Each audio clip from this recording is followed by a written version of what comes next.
Hi everyone, how you all doing? Good, I hope. You know, there's a great saying that we have in the UK. And the first time I heard this saying, I think it was by a comedian, a British comedian. And he had a show with his partner, Bob Mortimer. So who am I talking about? That's right, Vic Reeves. And this saying, it relates to someone that never lets something go. They could drop the matter, and they choose not to. So they sort of harp on about something, where everyone else just telling them, just forget it. It's not worth it. It's not worth it. It's dead in the water. It's got no legs. And they don't do. So they don't take wise advice, and they keep harping on about the same old thing. And so the other person turns around to him and says, you wouldn't let it lie. You wouldn't let it lie.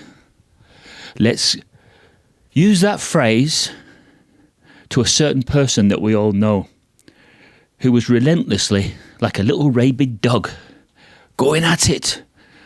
You know, not taking the advice probably of much wiser people than himself. But no, thinks he knows better. And so he's like a dog with a bone, just won't let go of it. And we're talking about, who does that sound like to you? Give you a minute to have a think. Yep, you're right. James Lloyd Evans.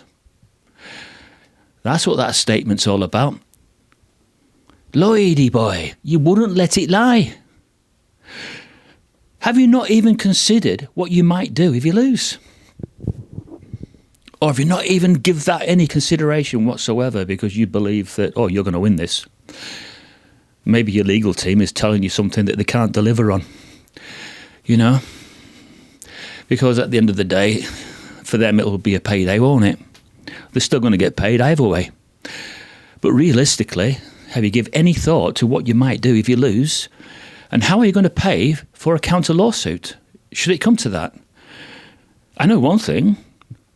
I'd be thinking that if I was one of the Magnificent Seven, I'd be thinking, well, if he's going to say this about me and he's not going to be able to prove it, should I just roll over and accept it? Or should I launch my own private counter lawsuit? Has Lloyd give any thought to the fact that if he loses, he's leaving himself wide open? Has he got the funds to pay for 7 separate cases? Because don't you think that every one of those, who have we got now in the Magnificent Seven? So we've got Joel, and I like Joel, nice guy, like him a lot.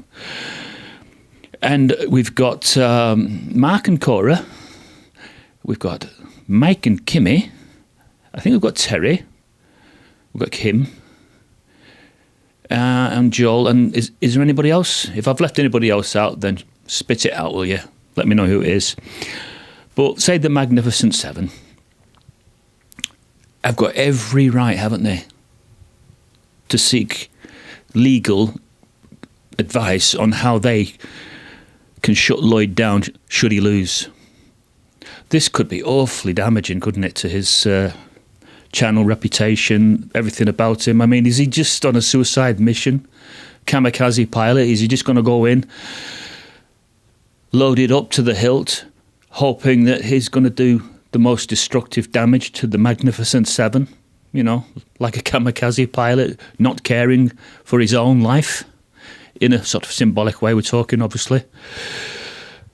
It makes no sense. So all I'm saying to him is, if he knows the expression from Vic Reeves, you wouldn't let it lie, then try and understand what that means. Because I'm pretty 100% sure that if I was in his shoes and all my legal people around me, or if my friends, my very, very close friends who had my interest at heart, and if they turned around to me and said, "Mine, this has got no legs. You're making yourself out to be a right, buffoon here. Everybody's laughing at you behind your back. Look how many people have sent messages. Not one of them is in support of you. They all think you're ridiculously pig-headed, headstrong. You can't let those kind of emotions come in on something like this. You've got to get true wisdom, which I just don't think ex-JWs have. I just don't think that they've got this worldly wisdom. I admit it, I didn't have it. It took me years to get this worldly wisdom, and I got it from my cousin, who has never been a Jehovah's Witness. He gave me that wisdom. He showed me how to step back and look at something and then make an evaluation. But I didn't have it beforehand. And I just think that Lloyd just does not have worldly wisdom. I mean, he shared like an open ulcer, an open sore of his life. That's what it was like that day when he even turned around and blamed his wife. What man does that? What man blames his wife? That was so crass. That was so low to do that. You know, a really, really courageous and chivalrous man, he takes it on the chin every time. That's what you do.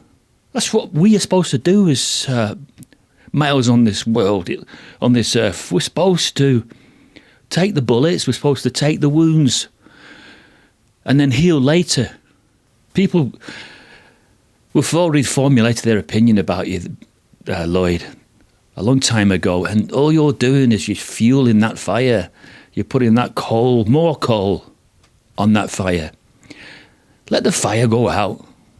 Forget it. Yeah, Lloyd, understand the statement, you wouldn't let it lie, because you really don't know, or you really haven't got the capabilities to fight 7 separate lawsuits should it come to that. But nobody can tell you, can they? Because you think you know it all.